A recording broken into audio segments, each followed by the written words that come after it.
قبر کا حال کون جانے، مردہ، ہمیں کیا پتا قبر میں کیا ہوتا ہے.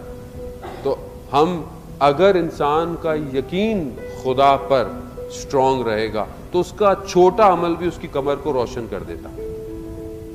لیکن اگر اس کا یقین ضعیف ہے اور وہ بہت نیکیاں بھی کرتا رہے لیکن شاید دنیا کو دکھانے کے لیے، ریاکاری کے لیے، تو اس کی قبر روشن شاید نہ ہو. ایک بسم اللہ بھی اگر کوئی بچہ پڑھتا ہے تو اس کے اجداد کی قبر سے عذاب ختم ہو جاتا ہے. اگر ایک بچے کو آپ تربیت دیں تو اس کے، حضرت عیسیٰ نبی خدا گزر رہے ہیں، دیکھا قبر میں عذاب ہے، کافی عرصے کے بعد دوبارہ گزرے تو دیکھا قبر پہ عذاب نہیں. کہا پروردگار کیا ہوا کہ اس کا عذاب؟ کہا اس کا ایک بیٹا تھا، اس نے ایک جگہ پر پل ٹوٹا ہوا تھا، لوگ گزرتے تھے، اس نے صحیح کر دیا، لوگ گزرنا شروع ہو گئے، اس نیکی کی وجہ سے ہم نے اس کی قبر سے عذاب کیا. یعنی ایک کوئی کام آپ ایسا کریں کہ اس کا ثواب اس کو دیں. ہمیں نہیں پتا عزیزان محترم، واقعاً قبر کا معاملہ، یہاں سے جانے کا معاملہ، اس لیے آپ دیکھیں کہ روایات حضرت سیدہ جو پریشان ہے، نگران ہے، کیوں ہے؟ واسطے میں ہمیں متوجہ کرانا چاہتی ہیں آخرت کی طرف، قیامت کی طرف.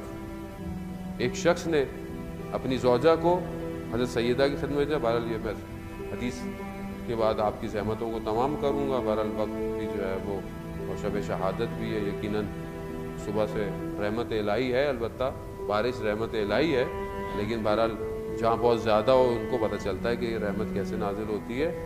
لیکن یہ ہے کہ بہرحال جہاں رہتا ہے آدمی اس کی انسان یوز ٹو بھی ہو جاتا ہے.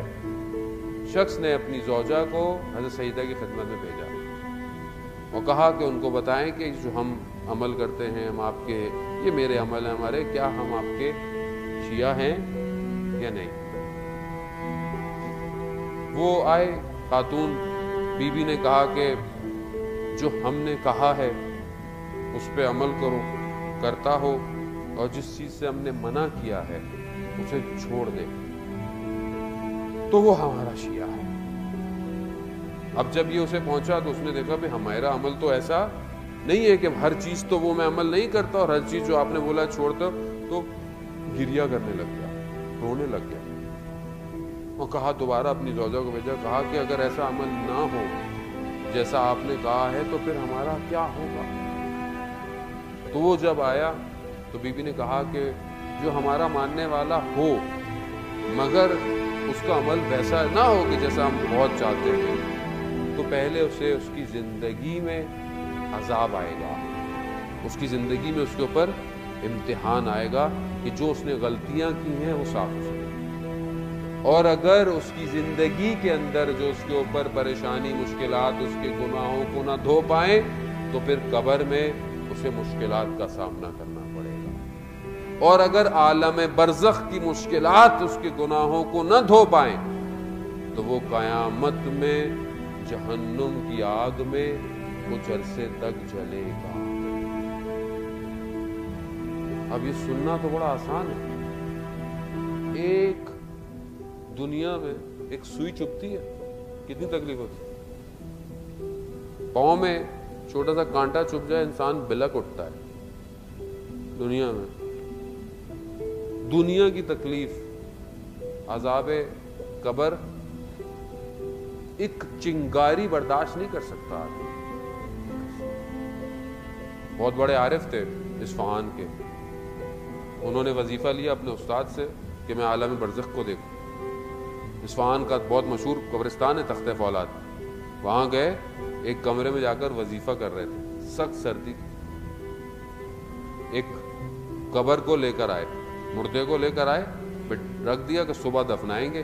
ایک شخص کو بٹھا دیا، قرآن پڑھتا رہے. تھوڑی دیر بعد دیکھا کہ 2 ملائکہ آگ کے گولے لے کر اس کو مارنے آئے. کہہ رہا اس نے ایک مارا، اس نے ایسی چیخ ماری کہ مجھے لگا پوری دنیا ہل گئی. لیکن جو شخص قرآن پڑھ رہا تھا اس کو نظر نہیں آ رہا تھا، مجھے نظر آ رہا تھا. اور کہہ رہا میرے اوپر اتنا لرزہ بدن کے اوپر طاری ہوا کہ میں اس کو چیخ رہا ہوں کہ مجھے یہاں سے باہر نکالو، مگر اس کی سمجھ میں نہیں آ رہی. میں نے اپنے آپ کو گھسیٹا اور اپنے آپ کو باہر نکال کر بڑی مشکل سے پہنچا اور ہاسپٹل میں کئی دن رہا. میرے استاد میرے پاس آئے اور کہا کہ تم ایک لمحہ برداشت نہیں کر پائے عالم برزخ.